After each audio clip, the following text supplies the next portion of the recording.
అలసిన వానికి ఊరడించు మాటలు. సహోదరుడు భక్తి సింగ్ గారి పరిచర్య నుండి సేకరించిన అనుదిన ధ్యానములు. జూలై 13. భక్తిహీనుల త్రోవను చేరకము, దుష్టుల మార్గమున నడవకము.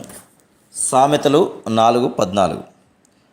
ఆహాబు యుద్ధభూమిలో యెహోషాపాతుతో నీవు నీ రాజవస్త్రములు ధరించుము అని సలహానిచ్చి తాను మాత్రం మారువేషం ధరించెను. 2వ దినవృత్తాంతములు 18:29. ఆ విధంగా చేసిన యెడల తనను తాను రక్షించుకొనవచ్చుననియు వారి దృష్టిని యెహోషాపాతు వైపు త్రిప్పవచ్చుననియు ఆహాబు తలంచి ఉండును. ఇంకొక వైపు యెహోషాపాతు ఎంత బుద్ధిహీనుడైననగా అతడు సామాన్య వివేకమును కూడా కోల్పోయాను.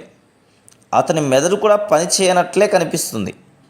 అంత జ్ఞానం గల రాజై ఉండి ఎందుకు ఆహాబు నన్ను రాజవస్త్రములు ధరించమని చెప్పి తాను మారువేషంలో వస్తున్నాడు అని తలంచి ఉండవలసింది.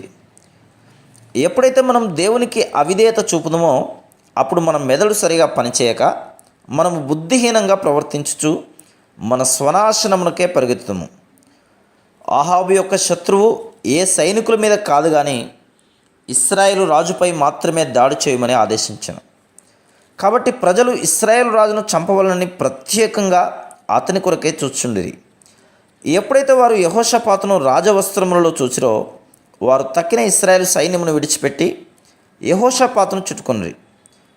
నా రాజవస్త్రములు చూడగానే నేను యూదారాజునని గుర్తించి వారు నా యుద్ధకు రారు అని యెహోషాపాతు తలంచి ఉండవచ్చును.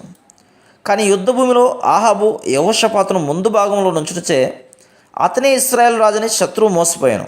ఆ విధంగా యెహోషాపాతు ఏ సమయంలోనైనాను శత్రువు చేత చంపబడు పరిస్థితికి తీసుకొని రాబడాను. మరణము అను సహజ సిద్ధమైన అంతంలోనికి పోవు దిగువ మార్గమునకు యెహోషాపాతు ఏ విధంగా తీసుకుని పోబడినో మనం ఇక్కడ చూస్తున్నాం. ఏ క్షణములోనైనాను అతడు చంపబడి ఉండవచ్చును. యుద్ధరంగంలో తాను విషమ పరిస్థితిలో ఉన్నప్పుడు యెహోషాపాతు పశ్చాత్తాపపడగా ప్రభువు అతన్ని రక్షించెను. 2వ దినవృత్తాంతములు 18:31. మన ప్రభువు ఎంత దయగలవాడు. యెహోషాపాతు దైవజనుడైనప్పటికీ ఆహాబు యెజబేలుల యొక్క ప్రభావంలో పడిపోటుచే తన జీవితంలో గ్రుడ్డితనము నష్టమును కొని తెచ్చుకొనట సంభవించినది. ఎప్పుడైతే యెహోషాపాతు దేవునికి మొరపెట్టినో అప్పుడు ఆయన అతనిని రక్షించెను. కానీ ఇశ్రాయేలు రాజైన ఆహాబు చంపబడెను. 33వ వచనం. అతని మారువేషం అతనిని రక్షించలేకపోయాను. చాలామంది క్రైస్తవులు దేవుని సేవకులు కూడా యెహోషాపాతు వలె లోక సంబంధమైన స్నేహితులతో సమాజములతో సంబంధములు కలిగి ఉండి తమ జీవితములకు నష్టమును హానిని తెచ్చుకొందరు. జీవితంలో ఆత్మీయంగా నిజంగా వారు నిరుత్సాహకరమైన పరిస్థితుల్లోనికి వచ్చి ఉండవచ్చును. పశ్చాత్తాపపడటకు చివరి నిమిషం వరకు కనిపెట్టుదురు. కానీ కొందరి జీవితంలో ఆ చివరి నిమిషం రానే రాదు. Praise the lord.